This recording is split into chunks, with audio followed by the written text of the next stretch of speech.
Assalamualaikum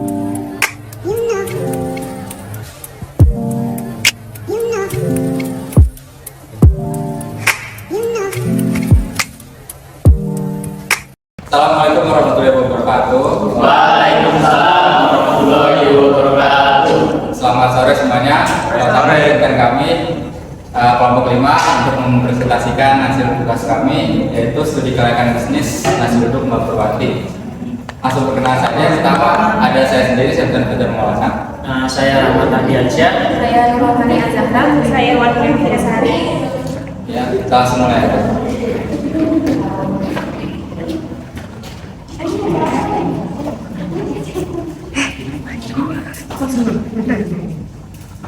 Selanjutnya saya akan menjelaskan tentang profil perusahaan. Ini bisa dilihat sendiri. Ini ada logo dari Warung Nasi Uduk Purwanti yang slogannya dari rumah rasa jadi uang.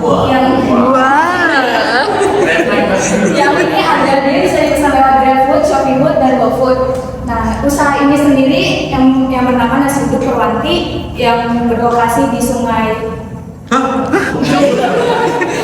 Jalan Sungai Nomor 1, Rakyat Jalan Kecamatan Kebayoran Baru. Sungai Nomor 1 di Kebayoran Baru. Nah, usaha nasi uduk ini itu kan nasi uduk sini merupakan usaha perseorangan yang berdiri pada 7 tahun lalu. 7 tahun lalu yang lokasinya juga tidak terlalu besar, hanya sebatas tenda usaha yang dibongkar pasang. Dan Nasi Uduk Purwanti sendiri dipimpin oleh Mbak Purwanti itu sendiri, dan Nasi Uduk Purwanti memiliki 4 orang karyawan yang dihandle produksi oleh sang owner. Sedangkan karyawannya bekerja di bagian pemasaran dan juga penjualan. Selanjutnya ada aspek legalitas. Aspek legalitas atau aspek hukum merupakan aspek yang menganalisis kemampuan pelaku bisnis yang memenuhi ketentuan hukum dan perizinan yang diperlukan untuk menjalankan bisnis di wilayah tertentu. Selanjutnya ada dalam menjalankan usahanya, Nasi Uduk Mbak Purwanti sendiri telah memiliki izin usaha yang lengkap. Di antaranya ada tempat izin usaha mikro kecil yaitu IUMK dan juga sertifikat HLMUI.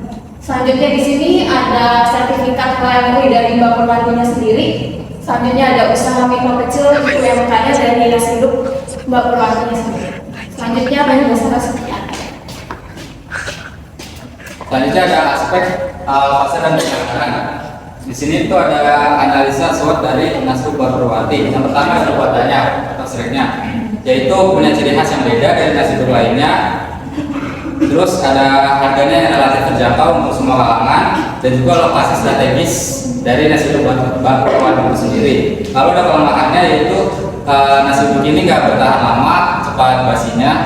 Terus juga memiliki banyak pesaing yang produknya itu serupa. Terus ada peluangnya, yaitu Nasi Uduk Mbak Purwanti ini disukai atau digemari oleh banyak kalangan, dari mulai yang dewasa sampai orang tua pada suka Nasi Uduk Mbak Purwanti. Terus juga ada Nasi Uduk merupakan kebutuhan pokok dan banyak digemari semua orang. Lalu ada ancamannya, banyaknya pesaing yang menjual nasi uduk serta banyaknya pesaing yang sudah memiliki pelanggan tetap. Selanjutnya ada aspek manajemen dan SDM. Yang pertama itu analisis penjualan usaha Nasi Uduk Purwanti. Dalam menjalankan bisnis ini, Nasi Uduk Mbak Purwanti beroperasi setiap hari Senin sampai Jumat, dan hari libur itu hari Sabtu dan Minggu serta hari libur nasional. Nasi Uduk Mbak Purwanti mulai buka pukul 6 sampai dengan pukul 10 pagi. Lalu ada analisis kebutuhan kerja. Bisnis ini membutuhkan tenaga kerja, yaitu 1 orang karyawan dalam pembuatan nasi uduk, serta 3 orang karyawan dalam bidang penjualan, 1 orang karyawan dalam bidang keuangan, serta 1 orang karyawan dalam bidang kurir. Untuk upah awal per bulan, karyawan mendapat masing-masing 1 juta rupiah per orang. Namun bila penjualan meningkat, itu akan ada bonus sendiri dari Mbak Purwanti. Selanjutnya ada analisis kemampuan memenuhi kebutuhan kerja. Yang pertama itu ada bidang pembuatan, memiliki kemampuan dalam memasak, mampu berkomunikasi yang baik, cekatan, disiplin dan jujur, serta bidang keuangannya mengetahui dan memahami ilmu keuangan, dapat dipercaya, adil, cekatan dan jujur. bidang pengantar atau kurir dapat mengendarai roda 2, roda 4, terus juga jujur, ramah, dan dapat dipercaya. Kesimpulannya, dari analisis penjadwalan proyek, kebutuhan akan tenaga kerja, kemampuan tenaga kerja yang memenuhi struktur organisasi, dapat disimpulkan bahwa kegiatan usaha nasi uduk Purwanti dapat berjalan dengan baik jika struktur organisasi ini jelas. Selain itu, selama usaha ini berlangsung, sudah memenuhi kebutuhan tenaga kerja dan ketersediaan tenaga kerja. Selanjutnya ada aspek teknik dan teknologi. Yang pertama itu analisis kesiapan teknologi. Teknologi yang digunakan dalam produksi masih menggunakan teknologi peralatan masak yang masih pada umumnya. Namun dengan demikian teknologi yang digunakan mampu menghasilkan output yang banyak. Selain itu, untuk media promosi, bisnis usaha ini masih menggunakan promosi melalui smartphone. Kesimpulan analisa aspek teknik dan teknologi dari analisis lokasi bisnis, luas produksi, lebar pabrik, dan kesiapan teknologi dapat disimpulkan bahwa tempat usaha ini sangat strategis. Meskipun belum mempunyai pabrik sendiri, tetapi mampu menerima pesanan setiap harinya itu mencapai 160 bungkus per hari. Kemudian untuk promosi, usaha ini masih menggunakan smartphone serta testimoni dari pelanggan yang sudah membeli.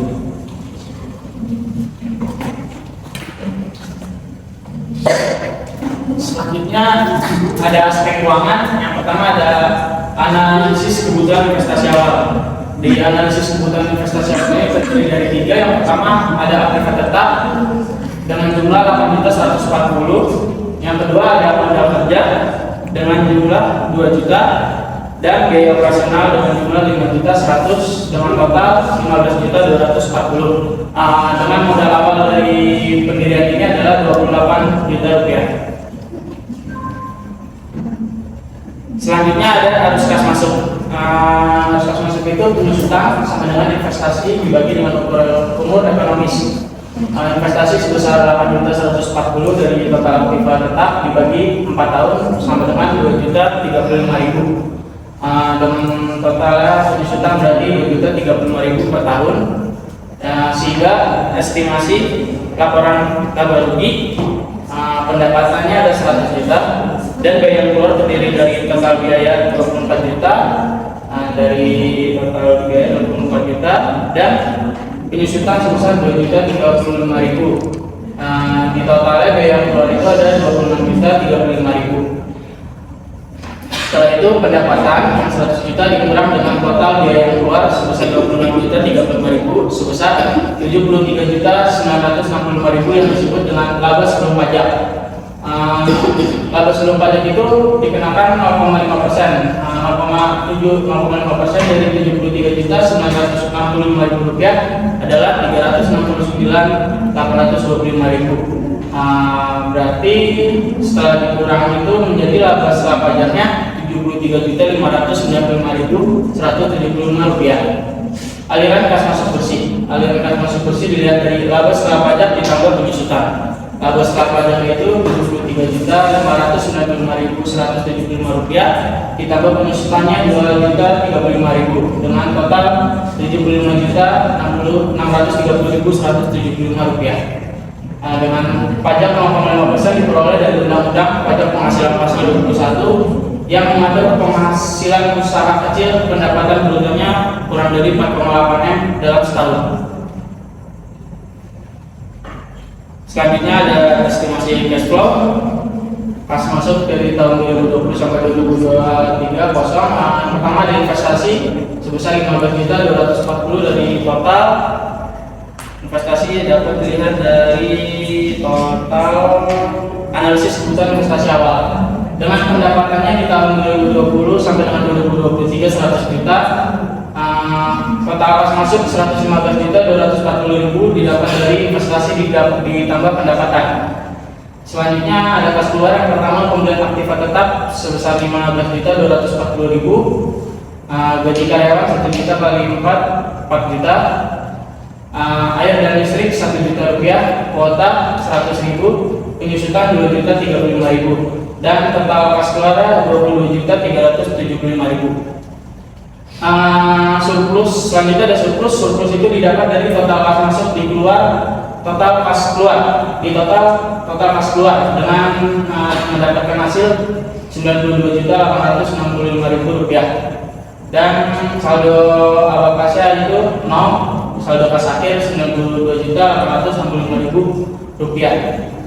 Saldo kas awal 2021 didapat dari saldo kas akhir tahun 2020 sebesar Rp92.865.000 dan saldo kas akhir itu ditambah dari surplus 92 juta tahun 2021 92.865.000 ditambah saldo kas awal 92.865.000 menjadi 185.730.000 dan saldo awal kas tahun 2022 didapat dari saldo akhir tahun 2021 sebesar 185.730.000 ditambah surplus 92.865.000 menjadi saldo akhir tahun 2022 278.595.000. Selanjutnya ada saldo awal kas tahun 2023 didapat dari saldo akhir kas 2022 ditambah dengan total 278.595.000 ditambah 92.865.000.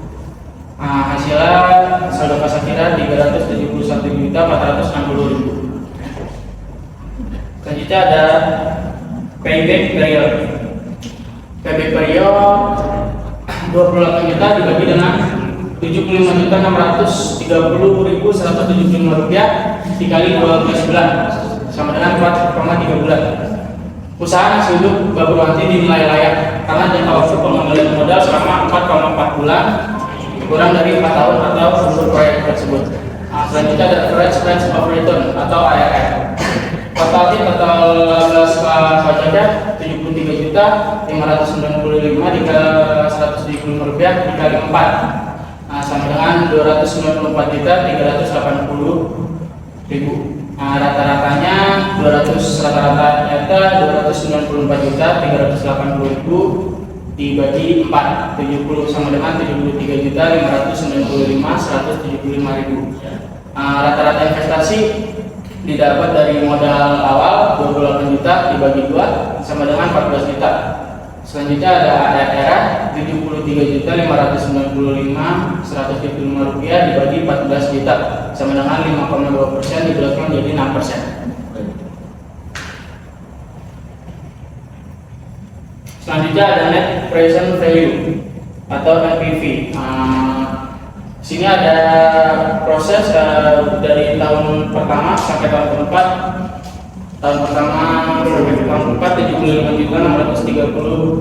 75.630.175 rupiah. Ada PV of proses 75.630.175 rupiah. Selama 4 tahun di total menjadi 302.520.700 rupiah. Ada inisial cash flow 8.140.000 dan di total menjadi 294.380.700 rupiah. Usaha nasi uduk dinilai layak karena NPV lebih besar dari nol, yaitu sebesar 294.380.700 rupiah. Profitability index itu 294.380.700 rupiah dibagi 28 juta dikali 100%. Dengan total hasilnya 10,51. Usaha nasi uduk dinilai layak karena nilai investasinya lebih dari 1, yaitu 10,51.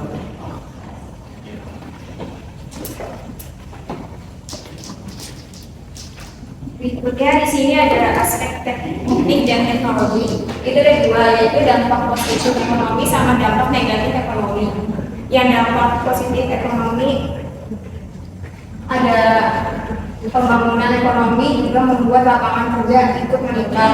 Kedua, ada produksi barang dan layanan yang besar memerlukan peran sumber daya manusia. Yang ketiga, tidak ada namanya PHK dalam menjalankan usaha ini, namun tetap ada risiko rugi namanya juga usaha. Terus yang dampak negatif itu ada juga 3. Yang satu diterima di kalangan masyarakat. Yang kedua, tersedianya beragam produk, barang, dan jasa di masyarakat sehingga meningkatkan persaingan dalam menciptakan dan memenuhi kebutuhan masyarakat. Yang ketiga, terbukanya kesempatan lapangan pekerjaan bagi masyarakat sekaligus mengurangi jangka pengangguran. Di sini juga ada aspek lingkungan hidup. Aspek lingkungan hidup ada 3: analisis lingkungan operasional, analisis lingkungan industri, analisis lingkungan jauh. Yang analisis lingkungan operasional itu ada pemasok, pelanggan, dan pegawai. Yang analisis lingkungan industri itu ada makanan pokok, kekuatan pemasok, kekuatan pemberi, hambatan masuk. Analisis lingkungan jauh itu ada ekonomi, sosial budaya, teknologi, ekologi, dan global. Kesimpulannya, dari analisis aspek lingkungan operasional, lingkungan industri, lingkungan jauh, dapat disimpulkan bahwa usaha ini dapat berpotensi sangat baik untuk dijalankan karena hambatan yang terjadi relatif tidak banyak. Kesimpulan dari usaha ini, bisnis nasi uduk ini tentu memiliki prospek usaha yang baik untuk kedepannya. Selain karena nasi uduk Purwanti yang usahanya cukup terkenal bagi masyarakat sekitar, Jalan Sungai Sambes, Kebayoran Baru, harga yang ditawarkan pun relatif sangat murah. Dengan rasa yang sangat lezat, menjadikan nasi uduk Purwanti ini sebagai nasi uduk favorit di masyarakat sekitar Jalan Sungai Sambes, Kebayoran Baru. Oleh karena itu, bisnis nasi uduk ini memiliki potensi usaha yang bagus dikembangkan ke depannya. Sekian dari di kelompok presentasi kami. Tidak ada yang bertanya, boleh? Ya, tidak ada bertanya.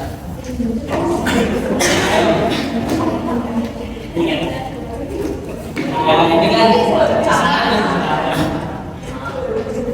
pasti kan ada momen yang tertutup. Bagaimana cara menganalisisnya dan cara manage keuangannya. Satu nama. Ulang.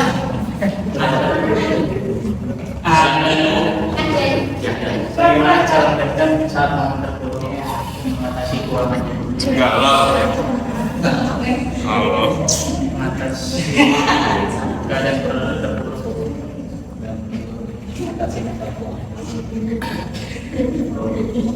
Mas tanya dong.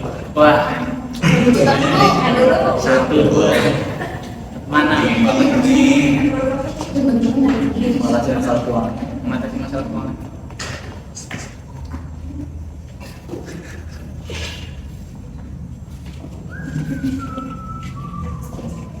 Dia presenter pertanyaannya. Siap. Kan di Jakarta itu banyak banget nih. Ya. Apa yang menjadi pembeda dari nasi Bayan dan keunggulan yang menanjak? Nasinya nasi Arab. Impor nasinya Jap. Ya, pakai CHA. CHA. Kalau Adit, R, Adijan. Ya. Padahal bisa ya. Ay, pintar kan? Mulai dulu. Usahanya Dua orang itu. ada apa sih selainnya banyak. Benar. Saingnya banyak. Ada apa selama 7 tahun saingnya banyak. Mas, itu kan Itu banyak banget. Dua doang. Iya, kamu 3 doang.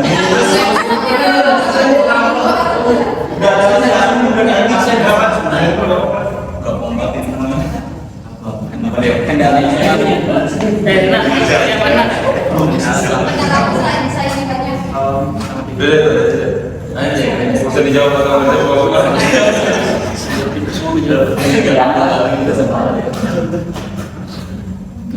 Udah ya, cukup. Iya, ya udah. Kalau nggak dimasuk nalar aja. Kan tadi ada tuh yang kita estimasi cash flow. Nah itu Itu kalau keuangan kan? No, bukan mingguan. Ada siapa ada ide. ya itu kan dia tergantung bulan atau periode. Nah itu perhitungannya per periode atau per bulan. Hah? Itu yang tadi cash flow. Per bulan. Itu mana periode atau per jauh lagi ke depan dong. Jawabnya jauh ya. 4 tahun. Tapi gue tahu udah. Sudah juga sekarang sebelumnya. Oh, masalah polisi mana? Iya udah. Gue tahu ini salah ini. Udah pesan depan. Gak usah dia Enggak, jangan WhatsApp aja sebenarnya.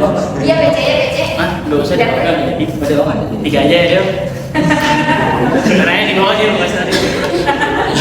Tapi bilang ada PC. Boleh dijawab yang bisa dijawab dulu ya, yang bisa dijawab. Saya akan menjawab pertanyaan dari saudara Syahdan. Bagaimana cara mengatasi keadaan terburuk dan bagaimana mengatasi masalah keuangannya?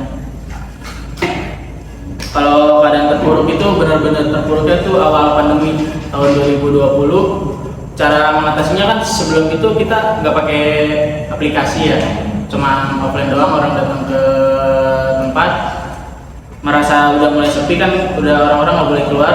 Selanjutnya kita daftar di Grab. Kita melalui penjualan melalui online. Dah. Masalah keuangannya belum dijawab dan. Dia yang bertugas ya. Untuk mengatasi masalah keuangan itu kita mengeluarkan modal dengan dikit-dikit lah, seminim mungkin, tapi tetap menjaga kualitas dari nasi uduk tersebut. Seminim. Apa lagi, Reko? Ayo, sudah cukup ya dari syahadat. Seminimal. Seminimal. Seminimal mana-mana. Lalu beliin apa? Selanjutnya pertanyaan dari Selanjutnya kita akan pakai Jawab lagi. dari Sabka. Apa yang bikin beda dari itu sih? Tadi kan ada lu jelasin di awal. Nasi uduk beda. Ada memiliki cita rasa dulu kan?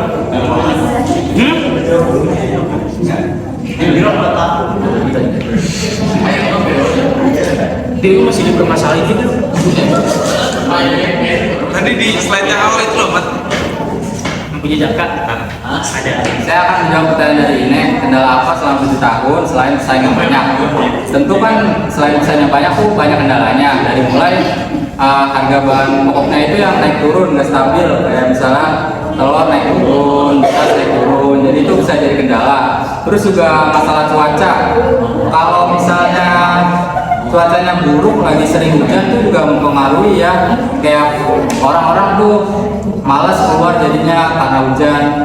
Terus juga kalau online kan kalau hujan banyak, cuma drivernya susah, nggak mau ngambil kalau hujan. Terus selain itu juga aplikasi dari online itu kadang-kadang suka error, jadi itu mempengaruhi pembeli dan mengurangi pendapatan. Itu aja sih kendalanya. Udah cukup ini. Selanjutnya dari Zabka, apa yang bikin beda dari nasi uduk lainnya dan keunggulan nasi uduk? Yang pertama itu mempunyai ciri khas dan beda dari nasi uduk pada umumnya. Yang kedua, harganya yang terjangkau. Yang ketiga, lokasi strategis dengan berlokasi di pinggir jalan, dekat perkantoran sama ada sekolahan. Harganya berapa minimal? Hah? Harganya kalau di sini Tergantung lauk. paling Start from 10.000. paling basic. Nasinya doang 5.000. Basicnya kali aja nih. Dan kalau beras sendiri apa santan? Bisa. Harganya naik, butuh gas, tenaga. Aku masak sendiri, tapi tempat doang. Bisa. Buat sendiri kan gue ngasih lauknya. Ini udah ya, cukup. Cukup, Mas. Mungkin cukup sekian dari kelompok kami yang bisa kami sampaikan. Kurang lebihnya kami mohon maaf. Wabillahi taufiq wal hidayah. Wassalamualaikum warahmatullahi wabarakatuh.